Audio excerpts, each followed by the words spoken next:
Once upon a time there was a young boy named Jack who lived in a small village at the edge of a deep, dark forest. Jack was an adventurous and curious boy who loved exploring the woods near his home. One sunny day Jack decided to venture deeper into the forest than he had ever gone before. As Jack walked under the shady canopy of leaves, he felt excited but also a little nervous. The farther he went, the thicker the trees became and the less sunlight peeked through. Jack picked his way carefully over fallen logs and mossy rocks. Strange sounds echoed around him, creaking branches, rustling leaves, and distant animal cries.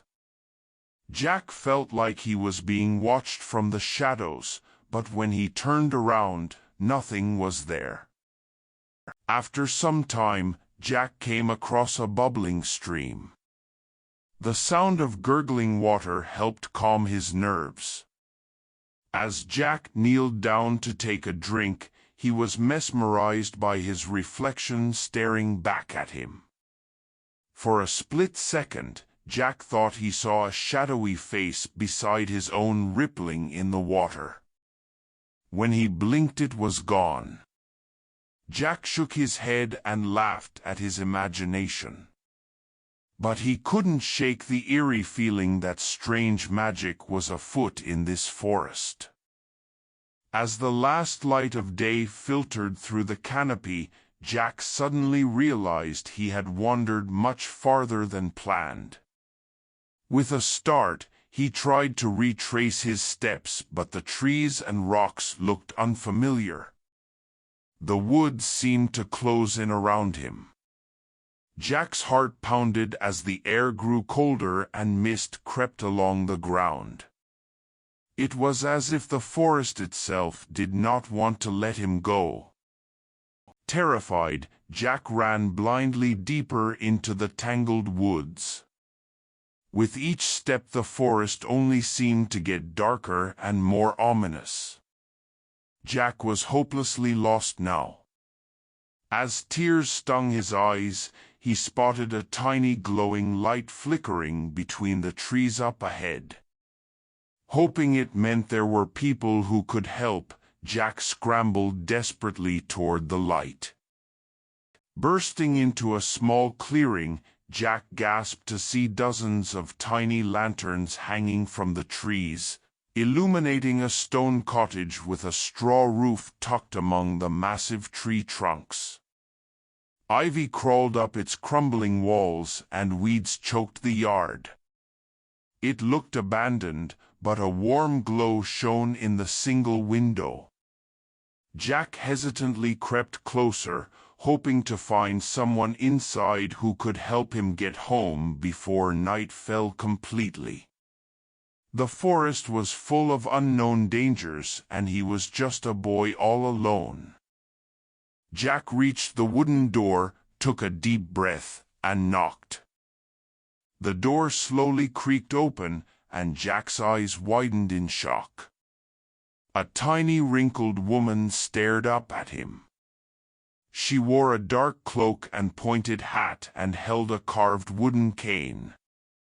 "Well, what do we have here?" she croaked in a cracked voice. Jack stammered, "I'm lost in the woods and need help getting home." The old woman glanced side to side before beckoning Jack inside with a bony finger. Though every instinct told him to run, his fear of the forest made Jack enter the cottage. Inside, the cottage was a cluttered jumble of strange objects. Vials of colorful liquids bubbled over a fire, dusty books were piled high, and jars of herbs and roots lined the shelves. The old woman settled into a creaky wooden chair with a groan. "My name is Agnetha, child. Welcome to my cottage." Jack introduced himself, feeling uneasy. Agnetha cackled, "The forest led you here for a reason. Are you hungry?" Before he could reply, she shoved a plate of sticky sweets toward him. Jack knew he shouldn't accept food from strangers, but the treats looked so tasty.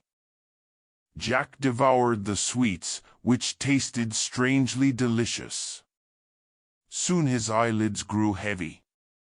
"I feel funny," he mumbled as the room blurred and spun.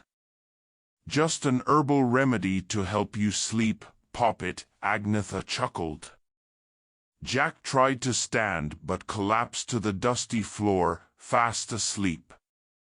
While Jack slept, the witch muttered spells and waved her hands over his motionless body.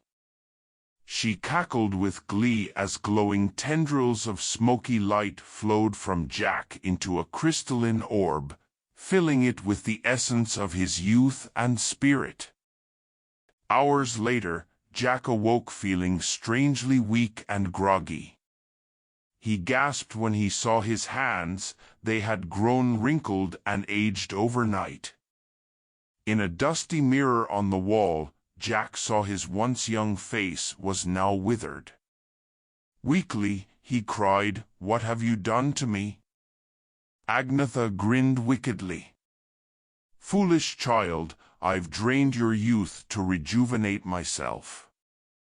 She kicked open the cottage door. "Now flee before I decide to do worse." Weeping, Jack stumbled into the woods feeling helpless. Could he find his way home like this? Jack wandered blindly through the dark forest, his old bones aching. He shivered, cold and afraid. How long had he been trapped in the witch's cottage? Days? Weeks? His village felt like a distant dream. Weeping, Jack wished for his cozy bed, his loving family, his warm home. He wanted to see it all one last time. Just then, a strange glowing orb floated before Jack's eyes, straight out of a childhood fairy tale. Delicate wings fluttered and faint chimes sounded as it hovered. Could you show me the way home?" Jack implored. The magic orb bobbed up and down and flitted ahead, leaving a glittering trail for Jack to follow. With renewed hope, he pursued the orb's glowing path through the dark forest, bewildered but deeply grateful. As Jack limped along guided by the fairy orb, the trees thinned and stars glimmered overhead for the first time in days. Clean, fresh air filled Jack's aged lungs. Up ahead, the glowing trail led toward twinkling lights. His village. Joyfully, Jack quickened his pace toward the welcome lights. But as the orb delivered him to the edge of the woods, it faded into darkness with a final, merry chime. Though aged and weary, Jack had never felt more grateful to be home as he walked down the familiar dirt path to his village. His family wept with joy and heartbreak when they saw their little boy returned an old man. Though the witch's cruel magic could not be undone, Jack treasured the chance to live out his final years surrounded by loved ones. He never spoke of what happened in the old forest. Some truths are too dark for young ears. The mysterious magic that guided Jack stayed with him all his days, lighting his way when life seemed darkest. Jack's story became a village legend passed through generations, keeping the magic of childhood dreams alive even as the forest itself disappeared with time. Those who listened grew wiser but held their youthful hearts a little closer. The end.